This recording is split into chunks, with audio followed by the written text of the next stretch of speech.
What's up, everybody? It is Izzy. First video here is just me doing some standing curls. This is a variation I haven't done since like June of 2022, so it's been out for a long time. Bringing it back in, not because I think it's optimal for bicep hypertrophy or anything. It's just an exercise that I enjoy, and I'm looking to put up some bigger numbers on it. And for those of you who've never used like hypertrophy training very much, when you take an exercise out and then you bring it back in after a long time, initially you make really fast progress, and that's not really muscle gains, it's more so neurological adaptations. And that's going to be the case for a lot of movements for me here in the short term, because I'm putting in a bunch of new stuff, and you're going to see some of those quick gains. Anyway, on to the first question of the day. Why don't you think counting sets per muscle group is a good idea? And the basic reasoning is this, is that it's just not equivalent. So if you take a hack squat or a barbell back squat done to failure, and you compare that against a leg extension done to failure, the amount of stimulation you get to the quads is not equal. It's not 1-to-1. Now you start throwing in other variables like RPE and effort, like a leg extension done to RPE 7 versus a hack squat done to RPE 10. That's not going to have the same level of stimulation on your quads. Not even close. And the other factor here is that it really doesn't matter how many sets per week that you do, because your body doesn't operate on a weekly clock. The stress recovery adaptation curve of most muscles is actually much less than 7 days. For example, I can track my quads and then be ready to train them again 4 to 5 days later. And the fact that I can set PRs 4 to 5 days later is what matters, not my weekly, in air quotes, set count. This next person is asking me, basically, they're having trouble progressing a third exercise per muscle group in a single session. And if you're running into a situation like that, my advice would be just don't do a third exercise for that muscle group in the session. So, if you're doing bench press and flies for chest, don't add a third exercise. Just keep those two and do the amount of sets that you need with those two exercises. What I'm doing here is a single arm rear delt fly. I like doing it on the cable station here, turned away from the cable just a little bit, is that it's actually going to make the weight drop off when you get to the short position, or the lockout, the ending point there, because your arm is moving in an arc, but obviously cables can only move in a straight line. And so towards the end there, you get more displacement of the cable than you do of the weight, and so it feels easier. And it's just a nice little trick to really emphasize the rear delt in the lengthened position. This person asked me, basically, why do I train to failure? And I kind of just give a cheeky response and put up some progress pics to show, I put on about 100 pounds in the less than 4 years. So I train the way that I do because it works. I don't really see the need to change it just because some content creator says there's a better way to do it. I'm enjoying my training and making a ton of progress. Why change? This person asked me, why do we have a lack of gains when we are cutting?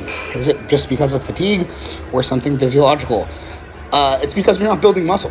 That's basically it. When you are in a deficit, there aren't excess calories to build new muscle tissue. And in the long run, you don't progress if you don't build new muscle. So that's why. How much can Izzy do on a weighted pull-up? I don't train weighted pull-ups. So you guys may have seen in a previous video, I was doing assisted pull-ups. And it's not that I can't do body weight pull-ups like everybody else. It's just that the way that most people do pull-ups is not great for hypertrophy. They have no eccentric control. They use momentum in kipping. They kind of throw their chin over the bar for a split second, which isn't even full range of motion. Like, full range of motion is going to be pulling all the way to your sternum. And so I just don't see those being as valuable for hypertrophy. They have some value, of course. People get big lats from doing regular pull-ups, but it's not as valuable as a full range of motion pull-up. And for someone of my weight, like 240 pounds, I need some assistance to be able to do those controlled without momentum, no kipping. So that's basically why I don't train weighted pull-ups the way that everybody else does. So now the next question is, are dumbbell front raises needed? No exercise is needed. You don't have to squat, you don't have to bench, you don't have to deadlift, and you certainly don't have to do dumbbell front raises. Most people, not everybody, but most people will have more than enough front delt work from incline pressing, shoulder pressing, bench pressing, dips, that they don't need to add additional isolation work. So yeah, it's definitely not necessary by any means. Do I see any potential utility in semaglutide for competitive bodybuilders? For those who don't know, Semaglutide is a glucagon-like peptide agonist. It's basically what it's used, honestly, people that have type 2 diabetes, and it really helps to control their appetite. And so some bodybuilders are already using it for this purpose. So like when they're deep into a diet or when they've just ended a diet and hunger is sky high, they use this compound to help control hunger. However, I personally wouldn't use it, and that's just because I've seen most people that use it have a pretty terrible time with it in terms of side effects, being nauseous, sick, not able to eat food, not able to enjoy food, just feeling like shit, and that's not something that I need. I think I'd just rather be hungry. The next person asked me, how do you know whether to add cardio or to reduce food? And in my opinion, there's a pretty simple heuristic for that. So if you're really hungry and you're food focused, I would recommend to add cardio if you need a larger deficit, if you're not losing weight at the expected rate. And if you are tired, lethargic, your training's maybe suffering because you're not recovering well, it's going to be better to remove food than to add even more workload on top of that. Somebody asked me, why are you doing standing barbell curls? I thought you didn't like them. Aren't they not optimal? I don't really care whether every exercise that I do is optimal. Sometimes I do things for fun. And in the case of barbell curls, one of the main things that makes training fun for me still, 14 years into this, is competing with some of my friends. And so having a strong standing barbell curl with a couple of my friends that are also doing this movement is motivation for me, and it makes the movement fun. And sometimes that's a bigger consideration for me than what's best. If you're doing them for quads, I would say that in most cases it's better to do it towards the end of the session. There's a couple reasons for that. Number one, they tend to leave you absolutely smoked. Like a lot of people will get up from a tough set of Bulgarian split squats and their legs will literally be shaking. And if you do that and then try to go do regular squats afterwards, you're going to have some trouble stabilizing the loads. The second reason is that if you do them towards the end, you'll already be pre-fatigued, so you'll need to use less weight. And less weight means less of a stability challenge, especially if you're doing something like a dumbbell Bulgarian. Now, that said, there are certain circumstances where I think you could potentially move split squats further up in the workout. If you are doing them with a glute bias, and glutes are a priority muscle group, this is very often the case with female competitors, then you could potentially justify putting them earlier. But again, for quads, I think they tend to work great as sort of like a finishing movement at the end. And that is generally how I would program them. The next question is, how much weight should you drop after a deload week? And the answer is that it's actually different for everybody. So personally, after deload week, I'm actually stronger and I can use more weight or more reps than I used in my last week before the deload. But some people need to back off a bit. So my recommendation, the conservative recommendation would be reduce like 5% from the last week of training that you did before the deload. And I apologize for talking at such a frenzied, fast pace here. It's just I feel like I have to before each slide moves on to the next thing.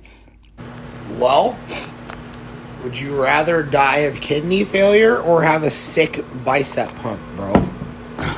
I'm not going to comment on Mike's position just because I haven't seen the exact recommendations that he makes, and I don't trust anyone to accurately represent his position in a one-sentence question box.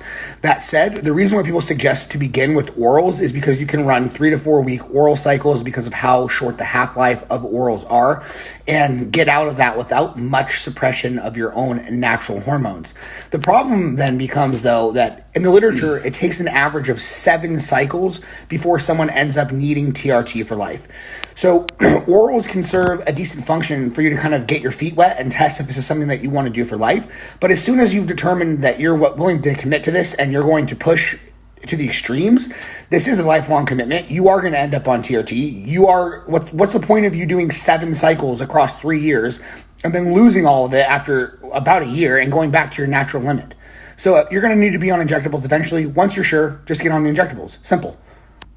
The next question here are, what are my thoughts on seated barbell curls? So if your goal is hypertrophy, I don't think they're a very good exercise. And that's because the movement basically skips the bottom half, which we know is the most hypertrophic part of any movement. So I think it's better for stuff like arm wrestling. All right, last question of the day is, do you use Widowmakers? And for those who don't know, a Widowmaker is basically a set of 20. You pick a weight that you could do maybe 10 times. You do the 10 reps, and then you just take as many breaths as it takes to do one more rep at a time until you get to 20.